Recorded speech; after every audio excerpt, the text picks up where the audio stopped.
Be sure and like and subscribe and follow, and if you have any comments, comment in the comment section below after this video is done playing. Hey guys, welcome back to another installment of the Tri-State Cold Cases. I'm Brian Sumner, I'm your host for this show, and I want to thank you guys again for the outpouring, the comments, all positive. It's great. You guys seem to really be enjoying the topic that we're talking about that's dated back the last two episodes, going through to this third episode in a row, talking about all these mysterious abductions and homicide cold cases and disappearances here in Henderson County, Kentucky. I wanted to talk this episode particularly about a certain circumstance regarding missing patients. On this particular episode, we're going to talk about one incident that really just has no explanation for it whatsoever. It's really going to link what we talked about on the previous two episodes. We're going to talk about Tranquil Meadows Health.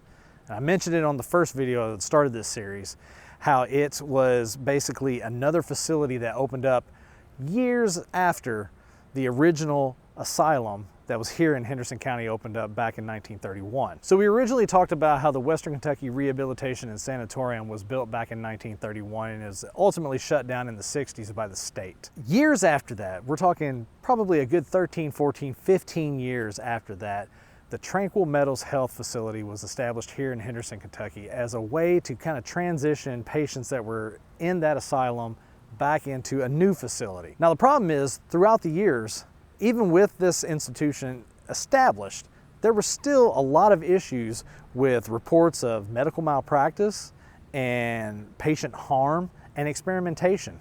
Lots of rumors, but nothing ever documented. Is that by design, or was that just misunderstandings going through the rumor mill here in this community? We don't know. But what I do know is very important detail that has to be mentioned whenever we talk about Tranquil Meadows Health. The facility itself was opened up until sometime in the early 2000s. At that point, it just completely shut down with no explanation as to why.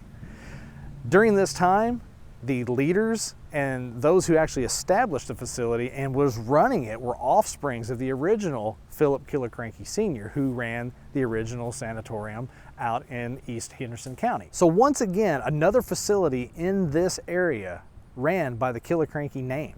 It's just carried on throughout generation after generation, decade after decade. Now the problem with that is, along with that name, as we've touched on before, is a heaviness. It's a very, very heavy topic whenever you talk about the Killiecrankie family and their relation to anything dealing with medical health in this community. Crazy thing that happened with Tranquil Meadows Health, the original building, last year, 2023, many complaints were filed with the city that there were noises coming from the building and people coming and going. Police were kind of hesitant to check into it, but once they did, shortly after that, the city stepped in and decided that the building needed to be completely demolished and torn down. Rumor has it, in this community, what the police found when they went in to check that building were patients that had disappeared when the building was shut down in the early 2000s, along with some of the staff that also went missing. Now keep in mind, during this whole entire time, the Killiecrankie family is nowhere to be found. They disappeared along with the staff and the patients in the early 2000s when that building was closed down. Where did they go?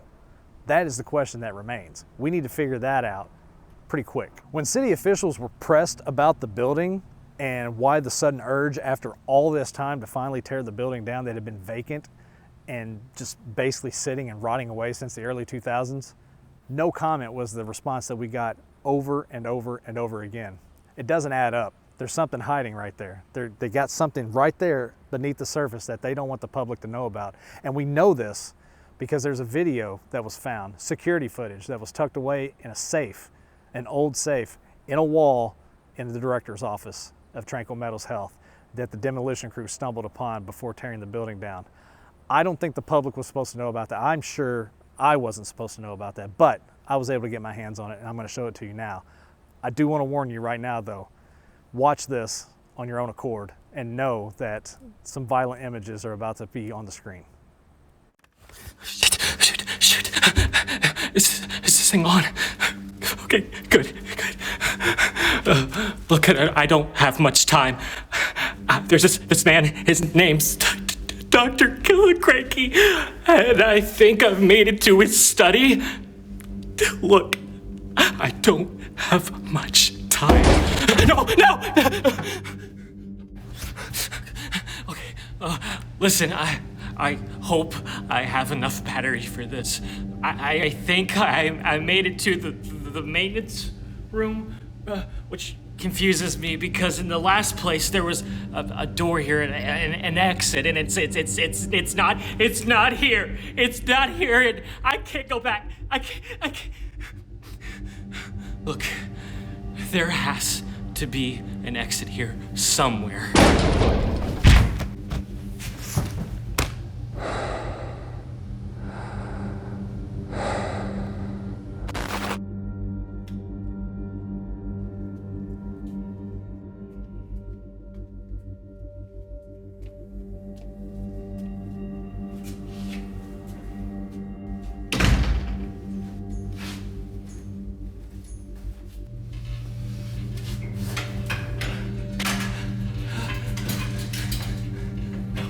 No!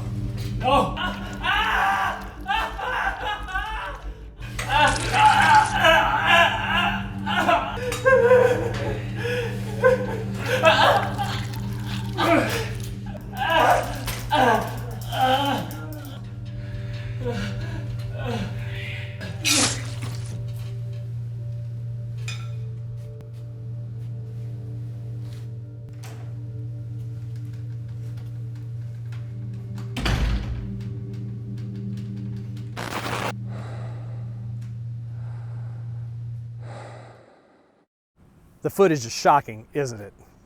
It brings up so many questions that we just don't have any answers for, but we demand answers. One thing that we know for sure, though, is that the Killiecrankies are somehow involved in this, for sure. But where are they? We need to know. We need answers from them. With this video coming to light, there is no doubt in my mind that the Killiecrankies hold the key to answering all these unsolved mysteries that we have going on here in Henderson County. But right now, it brings up so many other questions as well. Are they also responsible for the mysterious abductions of people in this county? Are they also tied to the mysterious man in the mask that is seen throughout the county? How does he tie into all this? We just don't know. We hope to find out more information and relay that to you.